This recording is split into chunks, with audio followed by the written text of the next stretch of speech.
4 ঘন্টার তৃণমূলের জন্য দরজা বন্ধ। যারা মানুষের সম্পত্তি লুট করেছেন তাদের জন্য দরজা বন্ধ।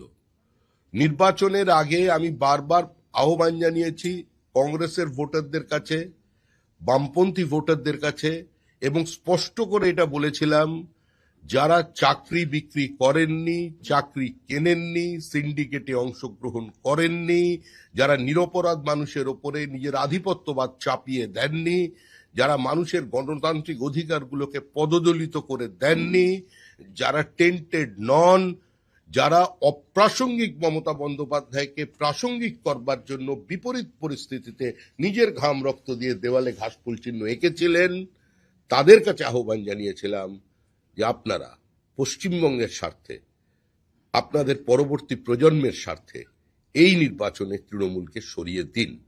সুতরাং এটা নতুন কোনো বিষয় নয়। আপনি আশা করব এরা প্রত্যেকেই গুণীজন, বিদগ্ধ মানুষ, এদের নামের আগে পদত্যাগী, দলত্যাগী বা তৃণমূলী এই শব্দগুলো ব্যবহার করবেন না। প্রত্যেকেরই একটা অতীত আছে, সাধুরও একটা অতীত থাকে। এই মুহূর্তে সুখেন্দু শেখর রায়, সুস্মিতা দেব, প্রকাশচিক বড়াইকের একমাত্র পরিচয় তারা বিজেপি কর্মী।